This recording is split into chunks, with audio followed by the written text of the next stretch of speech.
taking over the channel. Minasan konnichiwa. Watashi ga Loretta ni natta. Yay! I'm Loretta today. I'm taking over the channel. It's my channel. Yada. I'm here today to talk about the second big announcement. Not baby, but job stuff. We're talking about job things today.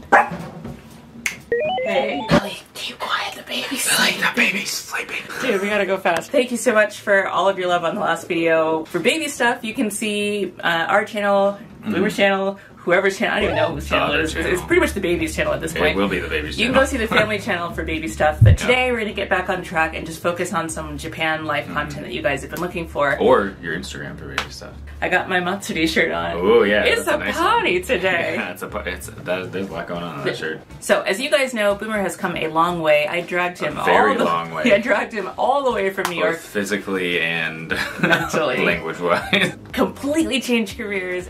So yeah, I got the job. So we're gonna get into the how you did it, how you quit your last situations, how you started your new situations. To commemorate all of this good stuff that's going on, we are actually going to have some fun brought to you by an old friend. Glasses. Yeah, one of my friends sent us a gift, and by friends I mean sponsors. I mean Tippsy. Tippsy, ooh. So Boomer's never had any of the Tippsy sockets, and you're gonna tell us all about your IT stuff while we sip. Yeah, sure.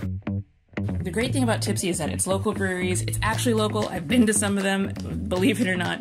It's like Loretta. But the materials, like they actually send you all these little guides about the different sake. Oh, that's really cool. Yeah, it is hard to know. It's demystified. Yeah, it's really, and there's so many like different kinds of sake. And, like I'm not even every joking. Every region has their own, and it's great. There are over 1,400 sake breweries in Japan, but none of them are as English friendly as Tippsy. So I really enjoy that they have these kind of materials that really like. Yeah, I know. I went on a sake tour with you one time. Remember? Did I drive you on that? Oh, that's right. Yeah. It was not as English friendly as this, I promise you. Nope, I can attest to that. So Boomer is going to have some sake, and I'm just going to have some Mount Fuji water. Here. Don't get any sake on your certs. じゃあどっちが最初? Kino ene? What's my question? Hit me with my first question. Short and sweet. What did you do before you moved? Sweet 9 to 5? Yeah, sweet 9 to 5, hospitality, finance. You know, I moved from client services and hospitality to client services and finance, which is a little bit of a jump, but it's like related, like people skills. I'm a people person! A people person! If anybody who's seen Office Space. So then you moved to Japan. Yep. What was the first thing you did? I went to language school for 2 years. It was mostly because I feel like if you live somewhere, you should speak the language, or at least try to be able to get along with it. Just like a personal belief of mine. Regardless of, I'm not saying anything about anything, I'm not trying to make a political statement, it's literally a personal belief. Like, I moved to a country, I wanted to speak the language there, I wanted to be able to do that. I'm not saying anything about anyone else. This is a Boomer thing. I thought that I needed to be able to speak Japanese to get a job. Do you still think that you need Japanese to get a job in Japan? I think it depends on what you want to do. For IT, no. But other careers, yes. For IT specifically, no. The more skills and experience you have in a field, the less Japanese you need.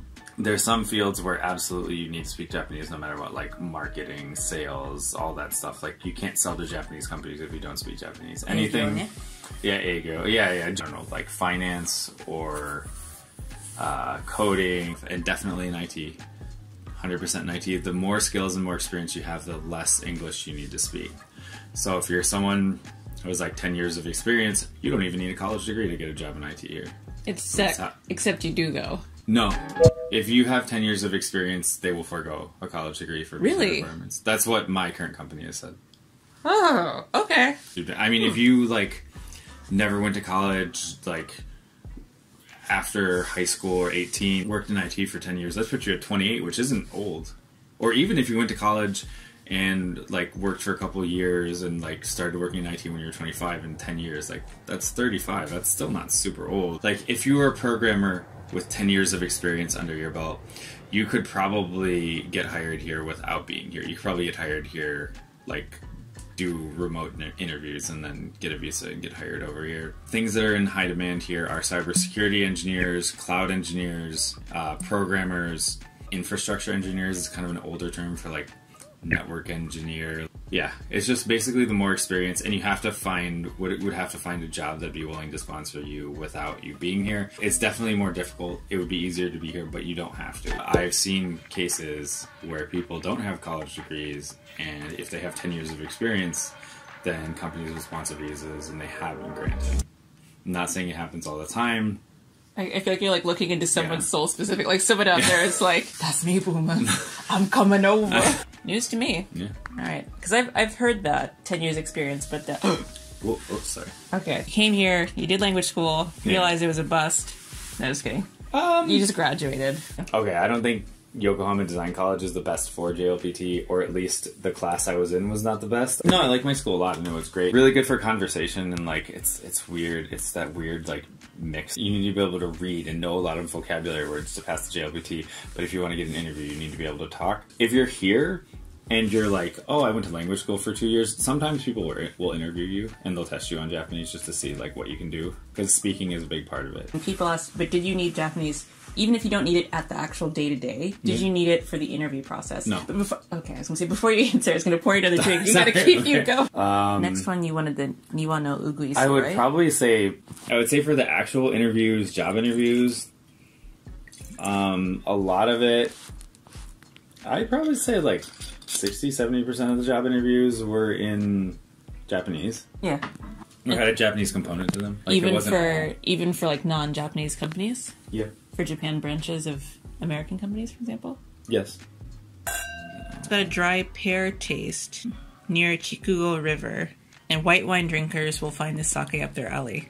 Aw, man. Oh, that ain't right. Let me smell it.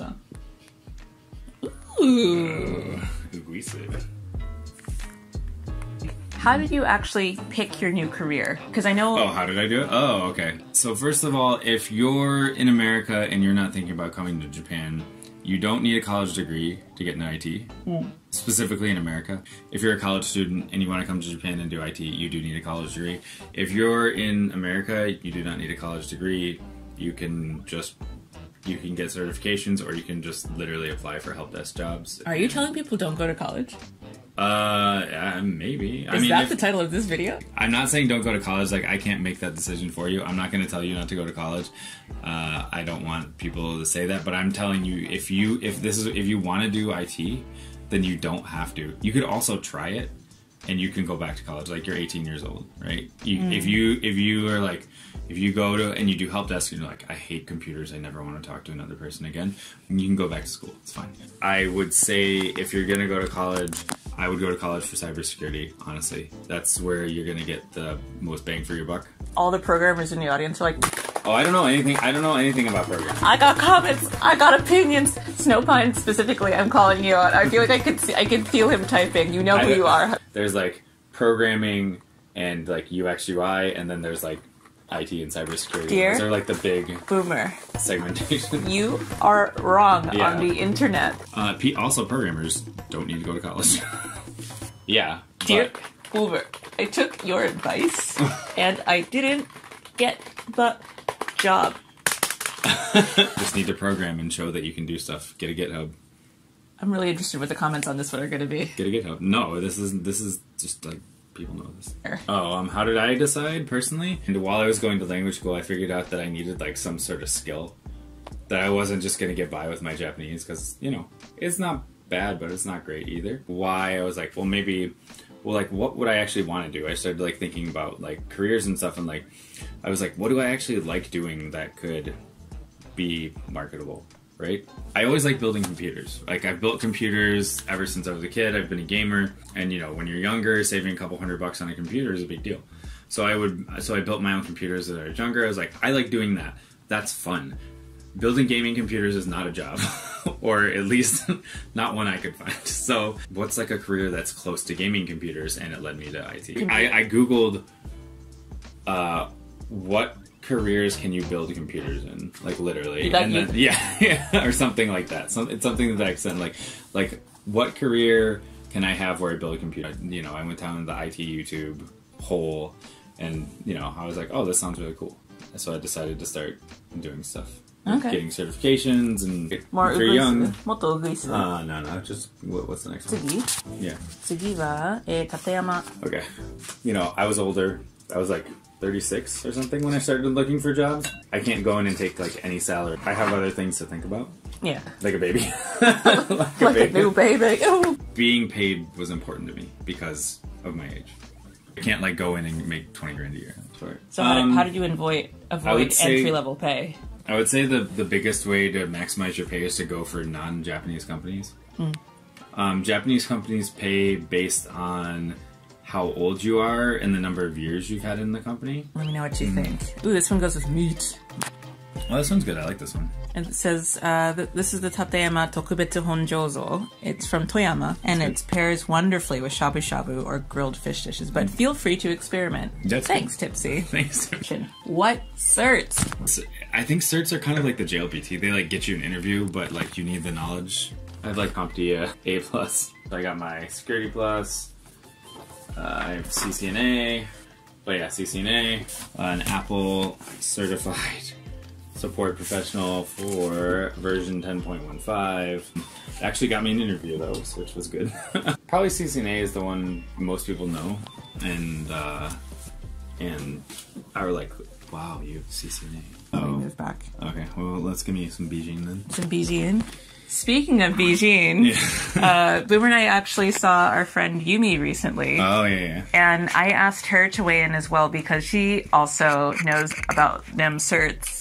Yeah, the best certs. Your favorite certs. Well, I have the PMP, Project Management Professional certification known as the PMP. It's administered by the Project Management Institute, the PMI, and it is widely known as the most sought after sort of credential for tech project management. In the West, particularly in the US, I think that the PMP is more of a generalist credential. Yeah. It's recognized across industries, whereas in Japan it is pretty much considered an exclusively tech only. We talked about like the JLPT and like language certs basically, but she also has IT certs. Yeah. Let's get you one more going before we do the last question. What's this one? It's client services all the way over to English teaching and finally over to IT. Was it worth the switch? It was worth the switch. Yeah, so we're going to leave it open at that. Congrats again to Boomer for making a successful switch over in his career, and I'm super proud of you. You've been doing like a really great job. Right now I'm working on my AWS Solutions Architect Associate. After I got my current job, I got my like LPIC 1, which is Linux administration certification, and then I got my AWS Cloud Practitioner, and now I'm going for the AWS Architect Associate. So yeah. But yeah, so leave a comment below and feel free to check over Boomer's channel, Boomlore, there. Right here. Bye-bye. Mata ne. Bye. Bye-bye. I totally forgot to say thank you, Tippsy, for sponsoring this little home party of ours. We're a little tired. Thanks, Tippsy. It was good. They're good selections. Like sometimes you'll say sake and you'll be like, ew, that's gross. Especially I don't really like cold sake, so this is pretty good. It's actually good for room temperature. Thank you. We almost forgot to say thank you. Gosh, it's been we're rude. We're delirious. Parenting. All right, is it for real? Bye. Bye.